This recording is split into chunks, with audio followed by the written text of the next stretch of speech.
There are some flea markets where you could find really interesting things, but there's so many collectors that it's getting rarer and rarer to find like really good vintage pieces. It's right here. I think that people like to shake things up, and the way that they do that is going to the past to look for things that are more unusual, one-of-a-kind pieces that they could just wear on the street, and people can be like, wow, where did you get that? And they can just say it's vintage. Thrift shops and vintage clothing, they're a match made in heaven. However, some might need their color restored, a little beading fixed, maybe they have a stain, but you can't take it to just anyone. So where do you go? Where else but Jeeves, New York? Jerry, when was Jeeves started? Jeeves, the name Jeeves comes from the Jeeves and Wooster books about that gentleman's butler. You know, the butler of butlers in England, so that's where the Jeeves name comes from. It actually predates Ask Jeeves. So Jeeves, the dry cleaning firm, had it first, but sort of a general term for a gentleman's gentleman. It was established in London about 43 years ago, with the first shop opening up in the Belgravia section, which is a very, very elite section of London. After it opened in London, about 5 or 6 years later, actually 10 years later, they opened up the first New York location.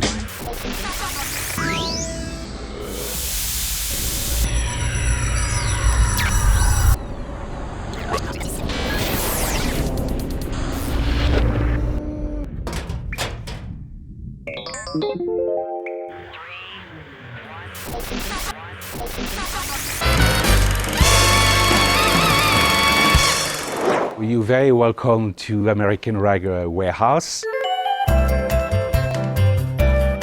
where we have 250,000 pounds of compressed bales. There are easily a few million pieces of garments in here, waiting to come to the store. 70 shirts, stretch polyester, very cheesy, but great, fantastic. Crinolines that you would wear under a skirt. And then you got flannel shirts, you got pattern shirts. We're constantly buying all year round because we don't want to miss anything. Rag houses are all around the world.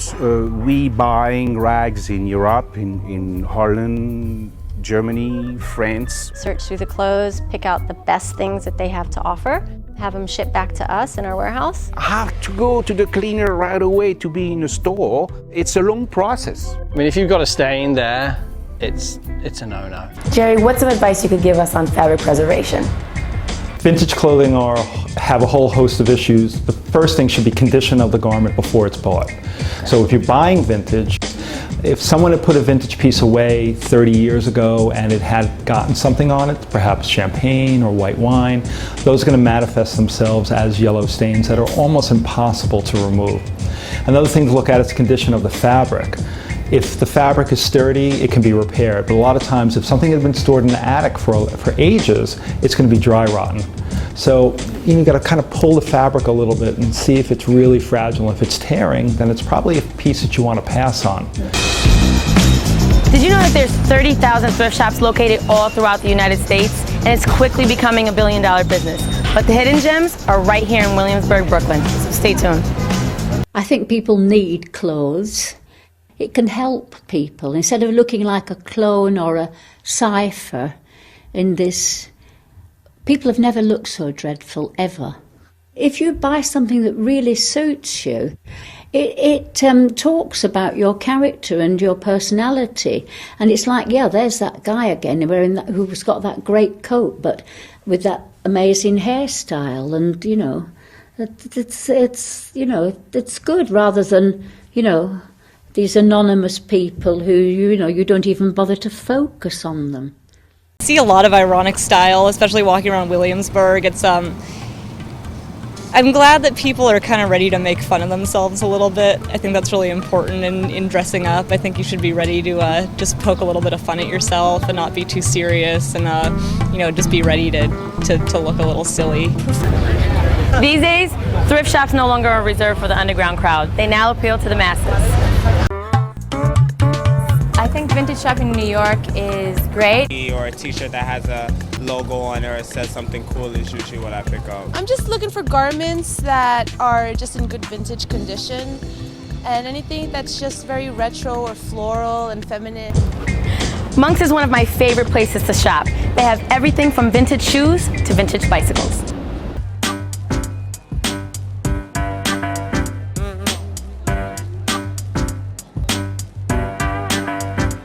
We're at the Brooklyn Flea in Fort Greene, Brooklyn.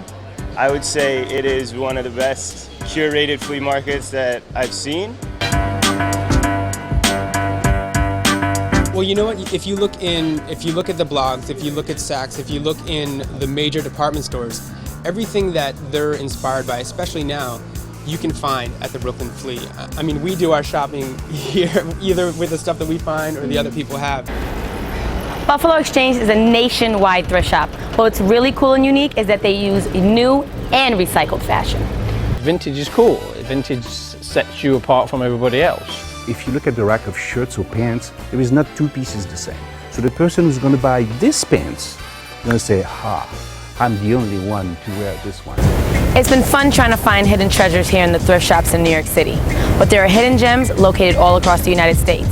For my top 5 picks, visit the Beauty on a Budget fan page. Here's a shout out to Max Schwartz. You emailed Beauty on a Budget asking for some of the best thrift shops in New York City. Well, I brought you to Williamsburg, Brooklyn. I hope that satisfied your appetite. And just for you sending in an email, I plan on sending you a Beauty on a Budget t-shirt. I'll even autograph it for you. 'Cause anything that you can do, I can do it better.